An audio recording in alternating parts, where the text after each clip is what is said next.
wandering, hopeless, stumbling my way back, feeling numb, through the streets of TS1.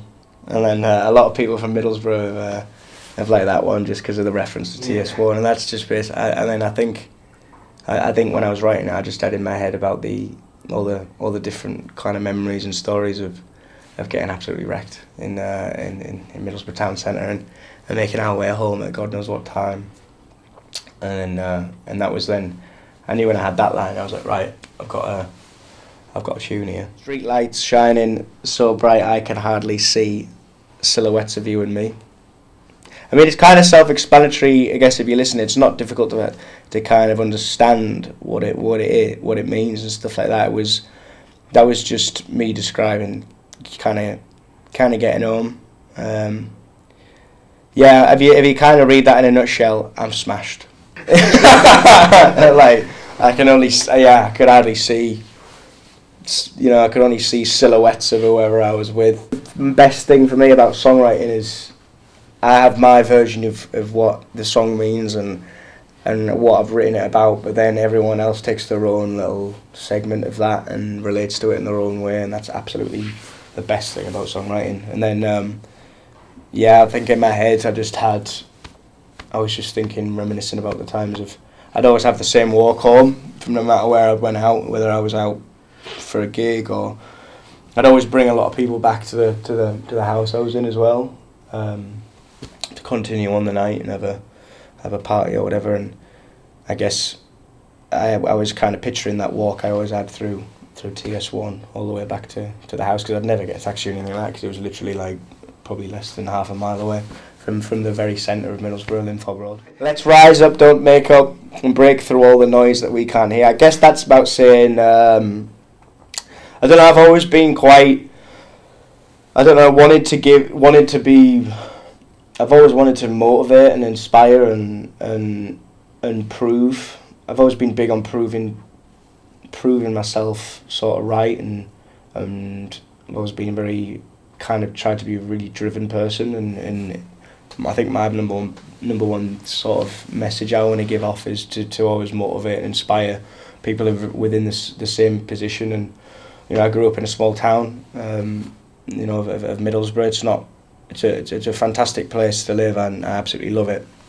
But then at the same time, I guess what you can say is you're not given a head start in life. You know what I mean? You have to work incredibly hard for where you want to go. Because I don't know, I love the people around here and stuff like that. But then I've always been really cautious of falling into what I've always had in my head is something called small town syndrome, where you never get chance to actually experience or even see what is outside of the town, because it's so easy to fall into just being cornered in this town and settling for what you've got. Because don't get me wrong, some people are probably incredibly happy doing that, and there's nothing wrong with doing that either. I mean, I've met some of the most amazing people here. I've met people I'd be friends with for the rest of my life.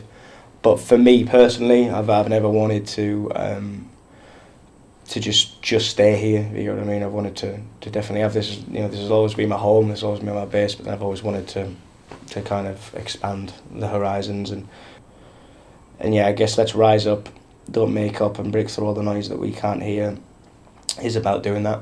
And then we move on to the chorus.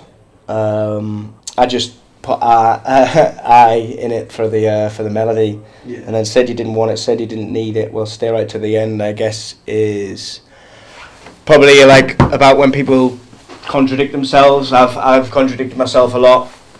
It's about when contradicting yourself, and probably talking from personal experience there as well, where you act like you're alright, and I don't want to do that, I don't want to do this, I can't be bothered doing this, or you set boundaries on yourself, but then in your head you're like, you're filled with regret on the chances you didn't take, what you didn't pursue, and that said you didn't want it, said you didn't. Well, stay right till the end, I guess, is that. It was that line for me which kind of implemented the rest of the song. Where I was like, well, you say this, you say that, well, hang on, just hang fire for a second, stay right till the end, and you'll see what might come up. Said you don't believe it, wait till you receive it. So say when people say I don't believe I can do this, or I don't think this will happen, or that's so I don't think they can achieve this, or I don't think I can achieve this. Well, and then again, it's just like, well, you never know unless you try. And that's the whole. I think there's always a line in a song which kind of ultimately will decide exactly the overall kind of message of the full song. And that's kind of my key line in this song. And it just happens. Sometimes it's not in the chorus, but in this song, it's in the chorus, which is quite fitting, but quite nice. But yeah, for me, when I'm songwriting, there's always a key line where, right up until you've heard that line, you might be a bit confused about what message the song's giving off, or what story's the song getting off. But then as soon as you hear that line, you're like, bang, okay, that's what the song's about. But yeah, that's the chorus. Timeless, thieving, taking everything I could. I guess it's actually a reference of this, because it's quite good, this song, because it is a deep. And some of my songs, there's not. It's just what you read is just like a lot of the time me just trying to write stuff that'll work in the song. But this one, there's I didn't actually realise until I've started going through the lyrics. This is the first time I've ever gone through lyrics so detailed. There's a lot of a deeper meaning to what I was writing with this song, which is quite kind of cool. I guess there might be with others as well, but this is one. Is everything what you read is what you. There's a very, very kind of deep meaning to it as well. But what timeless thieving, taking everything I could. I guess was about just realising that I'm not going to have anything handed to me. I think it took me till the age of like 21 till I realised that if I wait around for what I want to achieve, or what I'm aspiring to do, I will be waiting until I die. And I think if I was going to give any advice to anyone in the entire world, especially younger people, that's probably the piece of advice I'd give them as well, is no one is going to give you anything. No one owes you anything either. No one's going to hand you anything. If you want something, you've got to go and take it. And timeless. Timeless because I did it every single day. I just went out for what I wanted, and it was a big turning point for me. I just took as many gigs as I possibly could, and I networked with as many people as I could. And there was just no limit to what I would say